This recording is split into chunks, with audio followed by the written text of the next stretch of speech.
प्रणाम सुंदर साथ जी।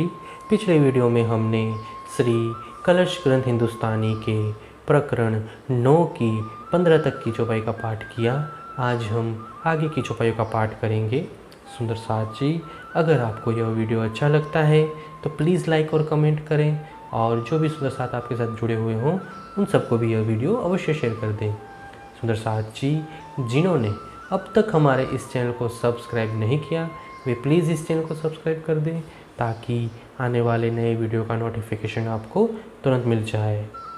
जो होवे आपे विरहनी, सो क्यों कहे विरहा सुध। सुन विरहा जीव ना रहे, तो विरहीन कहाँ थे बुध। जो स्वयं विरहिणी विरह से व्याकुल होती है, उसमें विरह का वर्णन करने की शुद्धि ही कहाँ रहती है। अपने प्रियतम के विरह की बात सुनते ही उसके प्राण निकल जाते हैं, तो फिर उसमें कुछ कहने की बुद्धि ही कहाँ रहेगी। पतंग कहे पतंग को, कहाँ रहा तू सोए।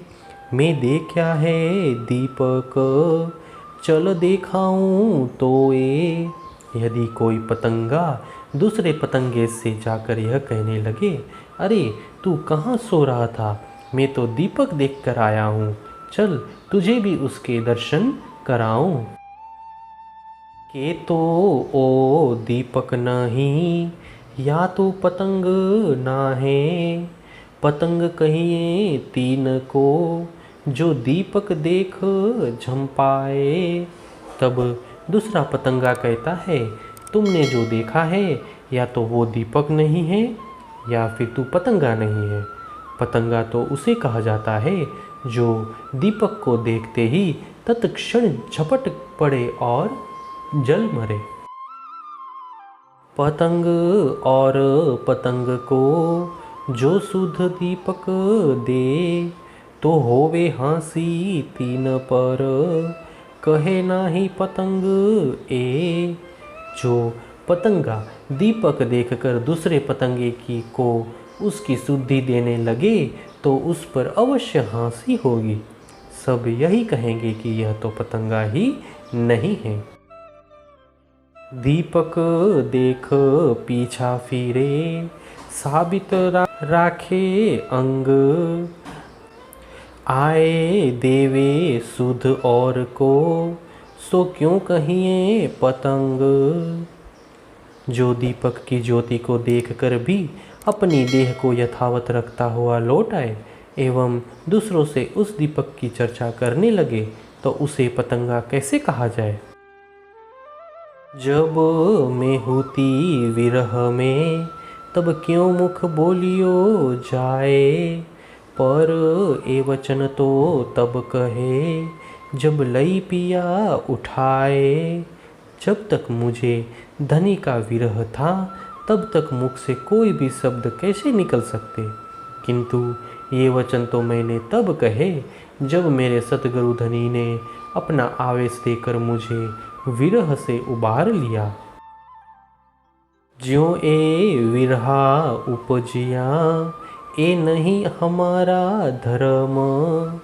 विरहीन कबहू ना करे, यो विरहा अनुकरम।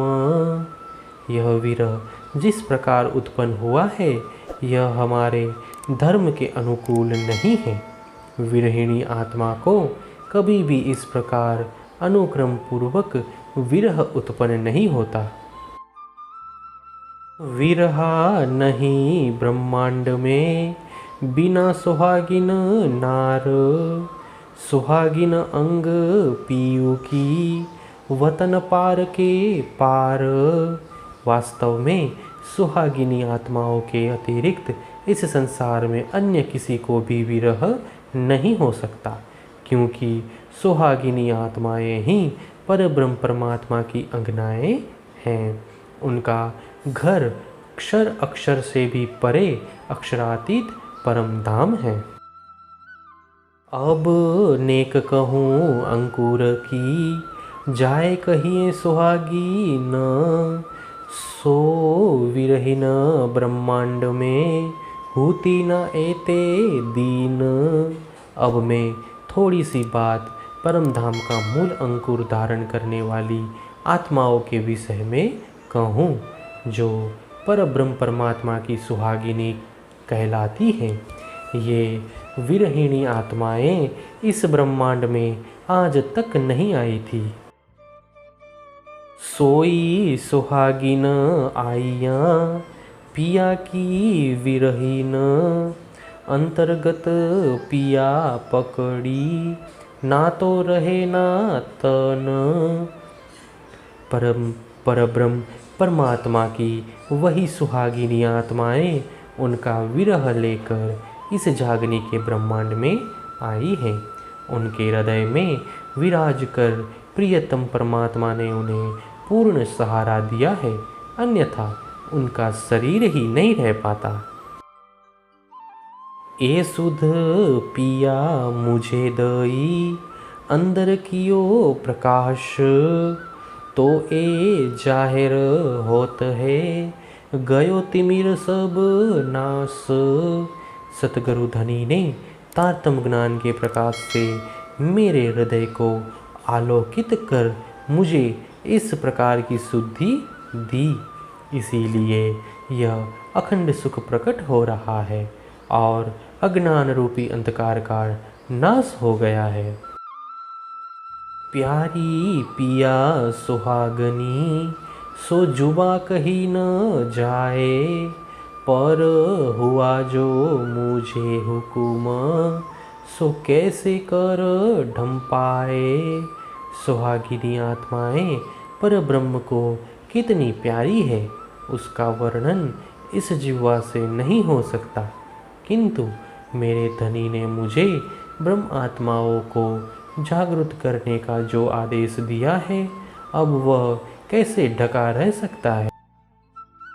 अनेक करही बंदगी अनेक विरहा लेत, पर ए सुख तिन सुपने नहीं जो हमको जगाए के देत।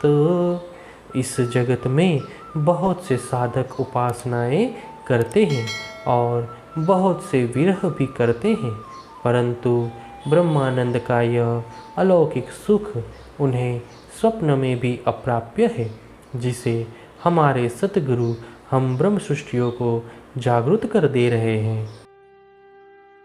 छलते मोहे छोड़ाए के कछु दियो विरहा संग, सो भी विरहा छुड़ाइयाँ देकर अपनो अंग। इस छल रूपी संसार के मोह से छुड़ाकर मेरे सतगुरु धनी ने मुझे विरह का थोड़ा सा अनुभव करवाया। फिर विरह के पश्चात अपना आवेश देकर तथा मेरे हृदय मंदिर में स्वयं विराजमान होकर इस विरह से भी मुक्त कर दिया। अंग बुध आवेश देय के कहे तू प्यारी मुझ, देने सुख सबन को हुक्म करत हो तुझ। उन्होंने अपना आवेश अंग तथा जागृत बुद्धि यानी तारतम ज्ञान देकर मुझे यह कहा कि तुम मेरी प्रिय अंगना हो। सब ब्रह्मात्माओं को सुख पहुँचाने के लिए मैं तुझे आदेश देता हूँ। हे सुंदर साथ जी, इसी के साथ श्री कलश ग्रंथ हिंदुस्तानी के प्रकरण 9 की 30 तक की चौपाई का पाठ पूर्ण हुआ। आगे की चौपाई का पाठ हम नेक्स्ट वीडियो में करेंगे। प्रणाम जी।